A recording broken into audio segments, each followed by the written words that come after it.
Satnam. This is Ong Kaar Kaur, broadcasting from my home in New Mexico, and I moved the camera up a little bit more this time because I got some feedback from the last class that the sound wasn't very good. I don't have a remote mic for this yet. I'm still experimenting with how to do these broadcasts, so I moved the camera up a little bit. I'm going to talk louder, and hopefully that will solve some of the problems. So we're going to tune in here in just 1 minute.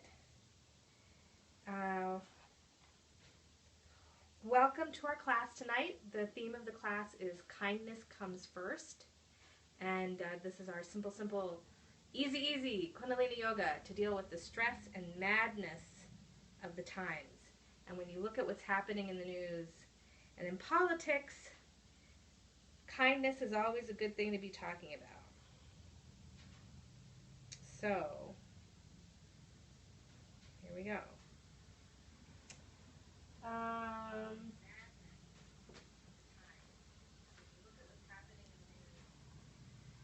Okay, so I'm just trying to get my technology set up here.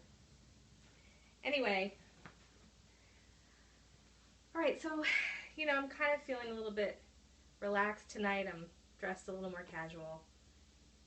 Hope you're comfortable. Let's go ahead and tune in.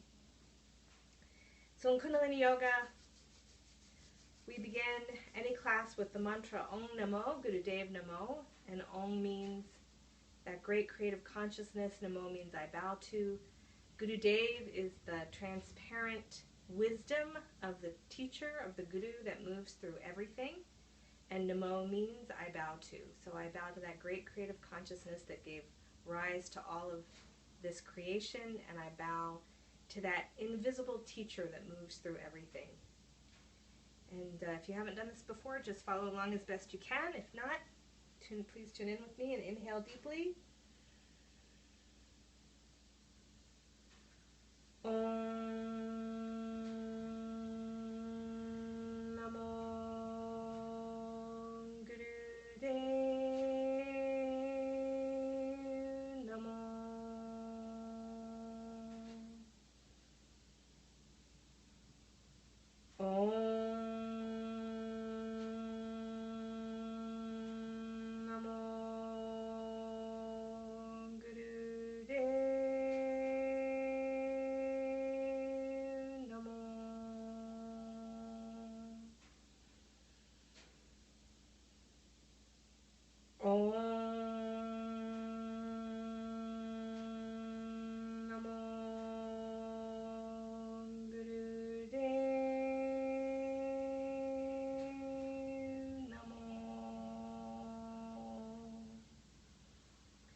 Jagad Gure Namah, Sat Gure Namah, Sri Gurudeve Namah, Ad Gure Namah, Jagad Gure Namah, Sat Gure Namah, Sri Gurudeve Namah, Ad Gure Namah, Jagad Gure Namah, Sat Gure Namah, Sri Gurudeve Namah.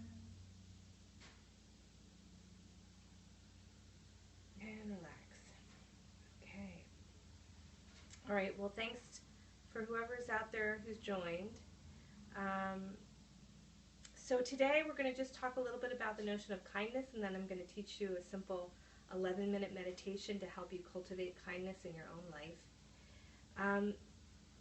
Any spiritual tradition that you look at, Christianity, Sikhism, Buddhism, all kind of talk about the same thing, which is that any religious path, any spiritual tradition, any spiritual practice is pretty useless if it doesn't start with kindness or if it doesn't start with love. And we see that a lot in the world, that people can achieve a lot of status or a lot of title or domain, even in a spiritual sense, but they're not very kind people. And it's that lack of kindness historically, that lack of kindness when we look back at history and people, killing people in the name of their, religion.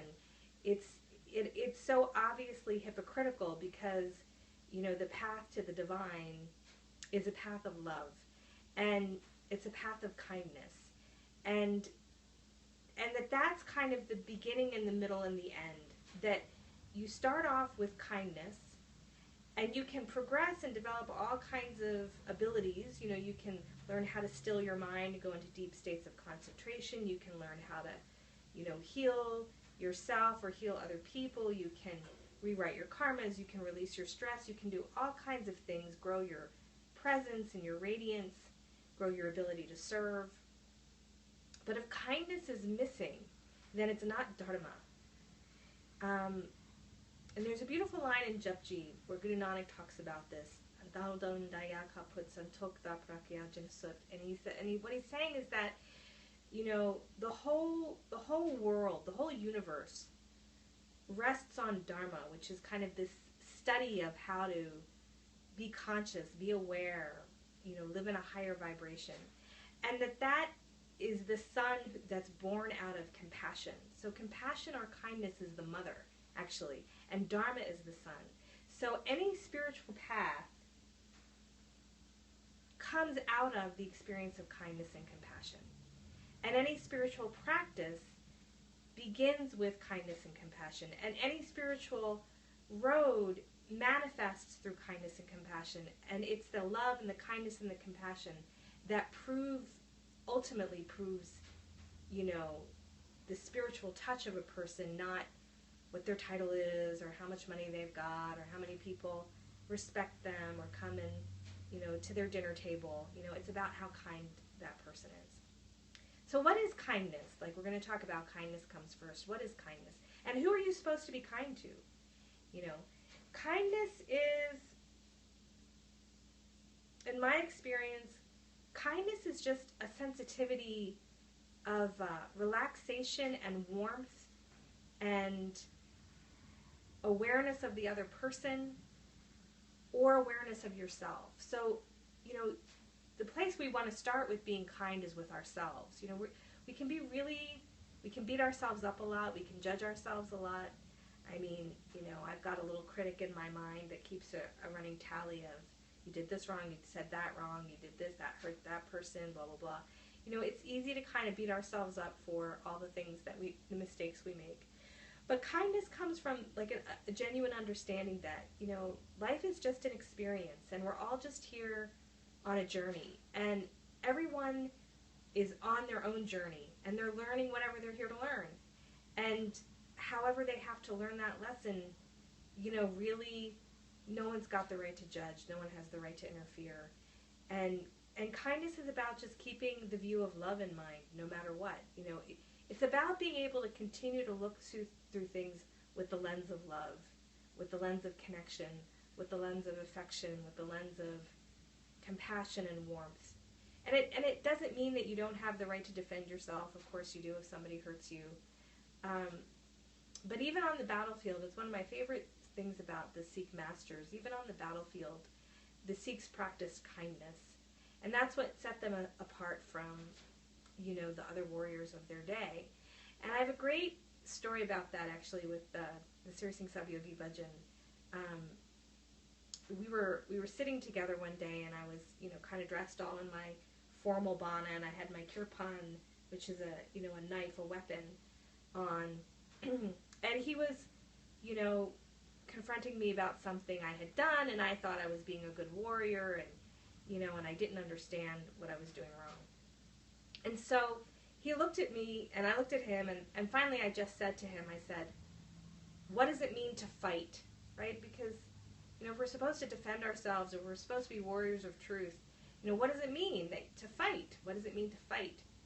And he said, fight with kindness. And I said, what is there to win? And he said, win the goodwill. And when I look at the world right now, and I look at the quality of the dialogue, especially in our political system, we've become way too enamored and enraptured by this endless, vitriolic, negative, ill will dialogue that's happening. the media, the television, the internet, the news, it's become a circus of who can be the lowest. And there's no possible way for a human society to function when people are competing with each other to get to the bottom, competing with each other for the lowest form of communication, competing with each other to be as mean and as rude as possible. You know, as human beings, we're very sensitive, and our success in life, and we'll talk about this in future classes, comes through our sensitivity. And our sensitivity is our infinity. And rudeness and ugliness and being mean damages the person who's speaking. It damages their sensitivity, and then it hurts the sensitivity of those they're speaking with. And so when we hurt the sensitivity like that, we're actually dragging ourselves and each other into this animal consciousness. We've lost what it means to be a human being when we get away from kindness and goodwill. But when we think, when we take this lesson that, to fight with kindness and win the goodwill, it means I'm respecting you as a sensitive human being. Even if I'm arguing with you, even if I'm disagreeing with you, I'm not losing my fundamental sense of dignity for you or dignity for myself. And when we can speak and move in life with dignity for ourselves and dignity for the other person, even if we're on a battlefield, even if we're in a political fight, it changes the frequency of the conversation. It makes life more gracious. It makes life more peaceful and easeful. We don't have to live a life that's painful and mean and low grade and competitive, and it doesn't have to be a rat race. We make it the rat race by our unkindness, but it's a choice that we're making as human beings, and there's another choice we can make, and we can make the choice of kindness, to be present, to be kind to ourselves, to, even in heated disagreements, to still be respectful and dignified towards the other person, to never lose that heart and that touch. And when there's a group of people who are practicing kindness together, they create positive environments, they create peaceful environments, prosperous environments. And when we talk about this change of ages and the change in human consciousness, a lot of it just comes down to, oh, human being, can you practice kindness in every moment, in every situation, to the best of your ability? Stay kind. And as long as you're kind to yourself and kind to others, it doesn't matter what you call your religion. You are practicing the true Dharma. It doesn't matter what techniques you use to get there. That's really all that it's about. So those are some thoughts from the couch here in Espanola about what kindness means and what kindness is. And I'm, don't need to make this a very long class today. This can be a pretty short class. So we're just going to do a simple 11-minute meditation. And this is, it's a meditation to develop your human kindness. It's very simple. So the mudra is easy. You're going to bring the base of your palms of your hands together, and you're going to touch the mercury, the pinkies together. Okay? You see how I'm doing that? And then the middle finger, what's called the Saturn finger, you're going to touch them together and make a triangle with those fingers. And the thumbs are spread a little bit, and the Jupiter, the index, and the sun or the ring finger are both pointing up. So if you see this mudra, I've just got the base of the hands together, the tips of the pinkies together, the middle fingers are touching to form a triangle, the thumbs are a little bit spread, and the index and the ring fingers are pointing straight up. You're going to bring this mudra into the, you're not touching the heart center, but it's held very relaxed. The elbows are by the ribs, and the mudra is held very relaxed at the level of the heart. And in this posture, you're going to inhale through the nose, but you're going to break the inhale into 8 equal sniffs, 8 equal strokes. And you're going to visualize each stroke up along the nose to the third eye, to the brow point.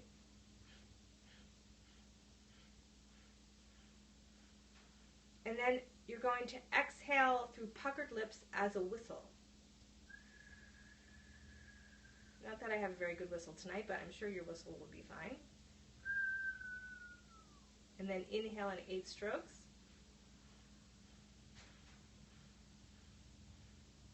And then exhale through puckered lips with a whisper, with a whistle. Whistle, whistle.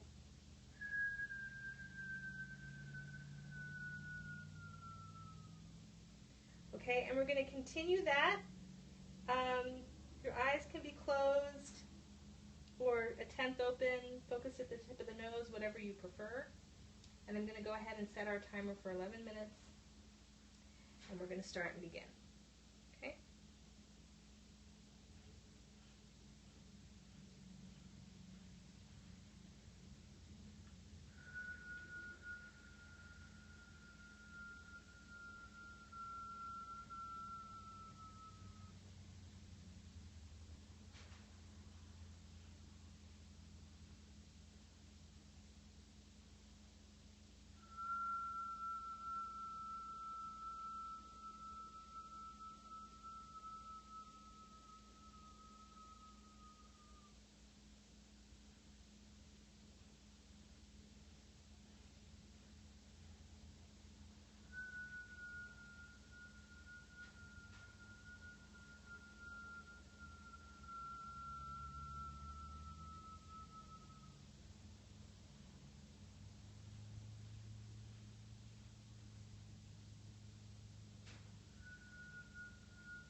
deeply. Suspend the breath. Straighten the spine. Let the energy circulate. And exhale. And inhale deeply again.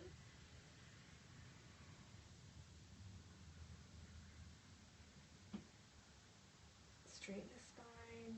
Suspend the breath.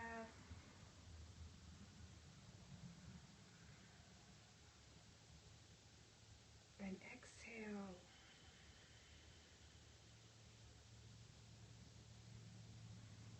And one last time, inhale. And exhale. And relax down.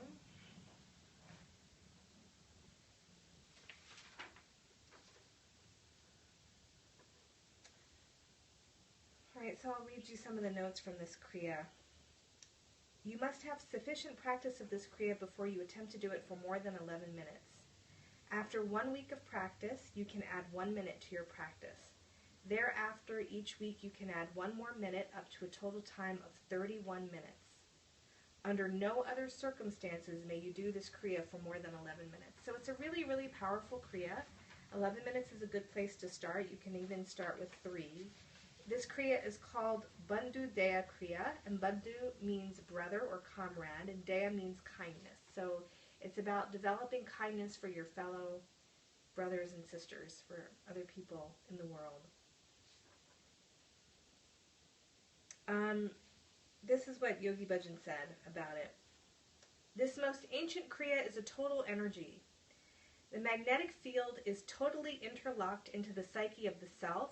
The aura is totally messed up, rearranged, and totally projected. The breath, the prana, is controlled by the rhythmic 8, and then it is projected out as sound. It lacks nothing. It is a very secret and selective Kriya. Give it a lot of reverence and do it with a lot of love and devotion. Anything which deals with prana is related to the pranpati, the one who gives you the prana, which sustains your life. Do it with a lot of reverence, very calmly.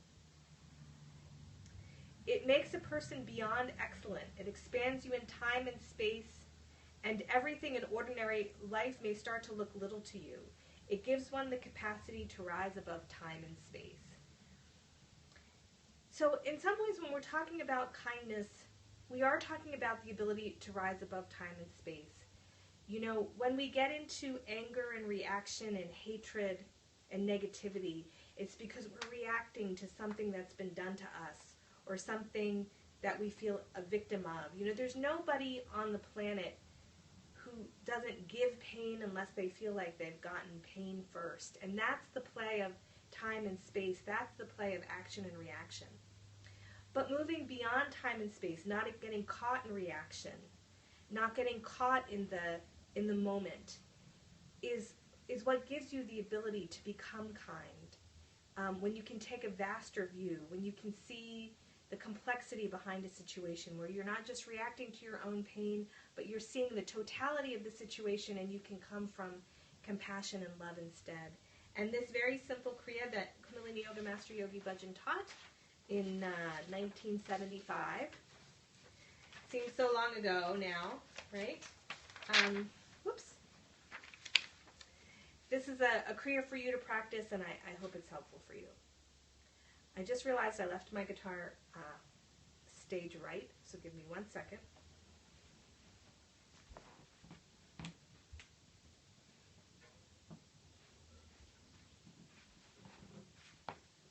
Okay, and we'll close with our longtime sun song.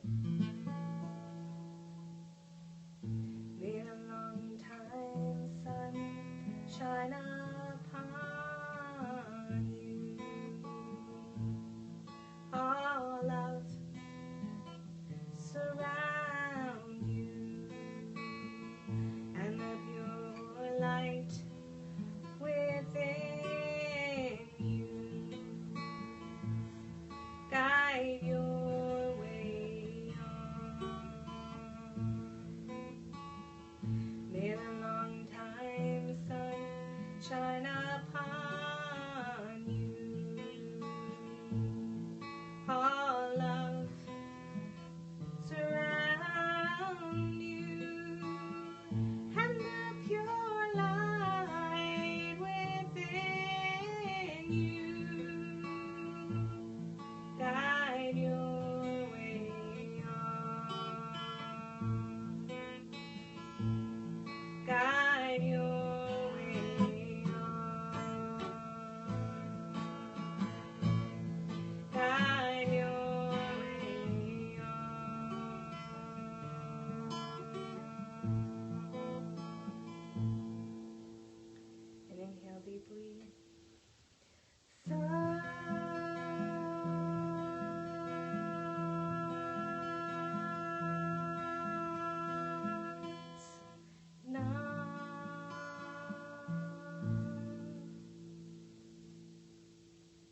So this is the third class that I've done on Periscope, then reposted them to YouTube. We'll repost this to YouTube.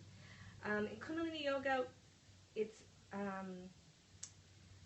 said that there's an energy exchange required, that for what a student receives, a gift must be given.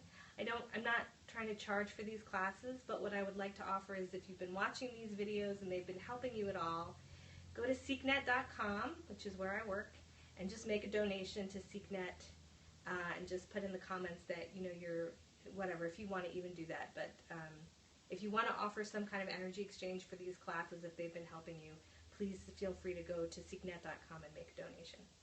Okay, thanks. We'll do this again in 2 more weeks. Hope you've enjoyed it. Glad that you could be here with me tonight, Sana.